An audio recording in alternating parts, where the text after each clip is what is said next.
You are walking across a dry, sun-baked landscape. There are no maps. There are no signposts. There is no line on the ground to tell you that you have just left Africa and entered Western Asia. To you, there is only a valley ahead that looks greener than the one behind you, and a quiet, nagging hope that there might be water on the other side of that hill. That single step did not feel historical. It didn't feel like the beginning of a global conquest. It felt like the safest way to find water before the sun reached its peak. For decades, we have been told the story of human expansion as a grand single journey, as if our ancestors packed their bags and boldly marched out of Africa to conquer the globe. But the reality is far more subtle, and in many ways, much more haunting. No human being ever walked from Africa to Australia. No prehistoric family started a journey with the goal of reaching the Americas. The greatest expansion in the history of our species was not achieved by a single group on a single mission. It was achieved by people who never saw the beginning of their journey, and certainly never lived to see its end. To understand how small bands of people without compasses, without roads, and without modern vehicles reached the forests of Asia, the frozen wastes of Siberia, the island chains of Australia, and eventually the Americas, we have to stop thinking of travel in the modern sense. For our ancestors, there was no such thing as a trip around the world. There was only the place where you could still survive. When a group moved, it wasn't because they were explorers looking for a new continent. They moved because the world around them never stayed the same. They moved to follow a migrating herd of game. They moved to find a more reliable water source. They moved because a group of young families grew tired of the competition for food in the old valley and decided to settle in the next one over. They moved because they followed a river until it met the sea, and then followed the coastline because the food was plentiful there. A single group might only travel a few dozen miles in their entire lifetime. They lived, they hunted, they raised children, and they died. But their children and their children's children continued that small, incremental shift. After hundreds of generations, their descendants were thousands of miles away from where their ancestors had first begun. The history of humanity is not a straight line drawn on a map. It is more like the roots of an ancient tree, branching out in every direction.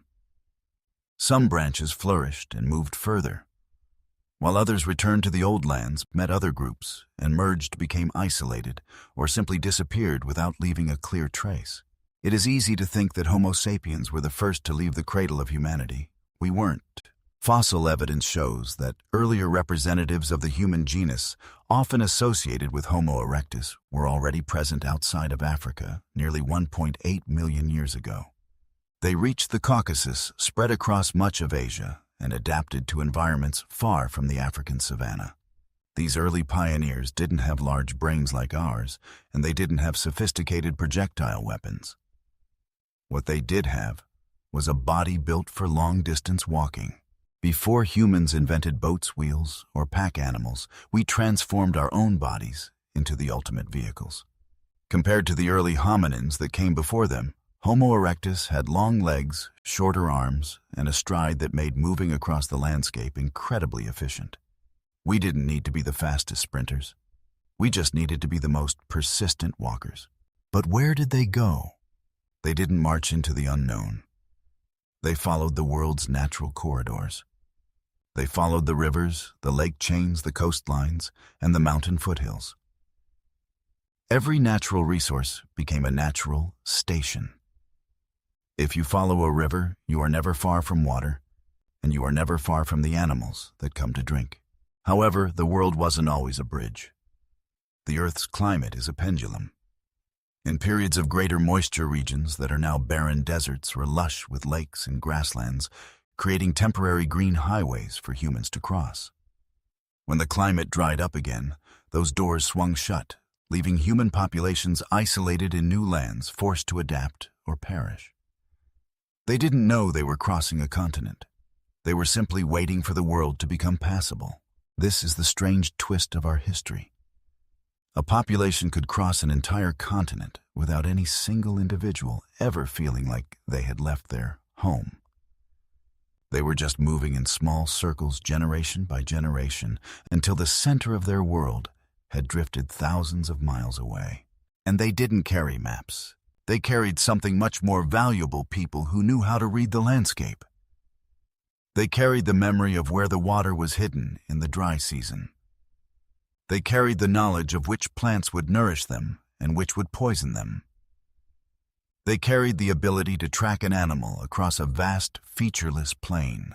Before we had roads, our social relationships were the connectors.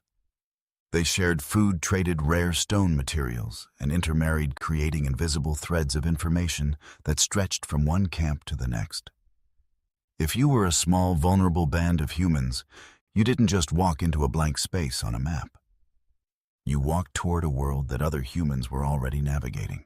When Homo sapiens finally burst onto the scene in the later waves of expansion, they didn't find an empty planet. They met Neanderthals in Europe and Western Asia, and other archaic human groups like the Denisovans in parts of Asia. These groups didn't just compete, they shared the landscape. In some places, they avoided each other. In others, they mingled. Some of the ancient DNA of those groups still travels inside our own bodies today. Then there came the ultimate barrier, the ocean. After thousands of miles on foot, humanity reached the edge of the world. Beyond the horizon, there was land, but it was separated by deep water. To reach Sahul, the ancient landmass connecting Australia and New Guinea, our ancestors had to do something that defies our image of primitive people. They had to organize. They couldn't just wander into the ocean. They had to build rafts or simple floating structures. They had to gather enough people, men, women, and children, to establish a viable population on the other side. They had to watch the birds, the clouds, and the currents to predict where the land lay. Reaching those islands wasn't an accident. It was the result of the most incredible planning our species had ever known. As they moved into Eurasia, they didn't just occupy the world. They rebuilt their way of life everywhere they went. They encountered freezing winters, dense forests, high mountains, and new prey. They couldn't bring the savanna with them, so they learned to carve tools from local stones, sew clothing from hides, and control fire to stay warm.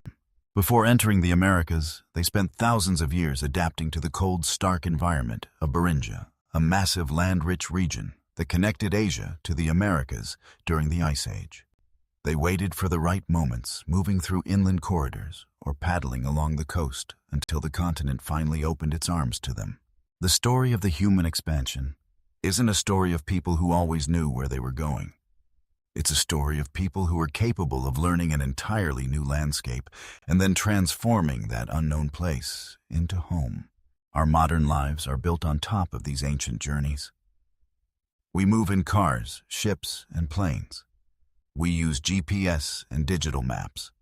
But the reasons we depart to find better resources, to seek safety, to connect with family, or to find a place where we can truly flourish are the very same reasons that pushed our ancestors to walk across the edge of the world.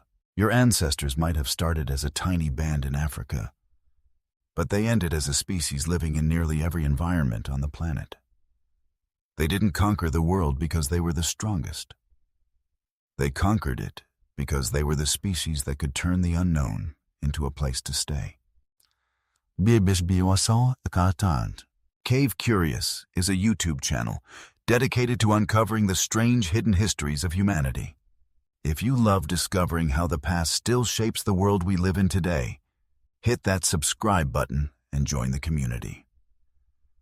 The modern world is still full of paths that began long before any maps were ever drawn.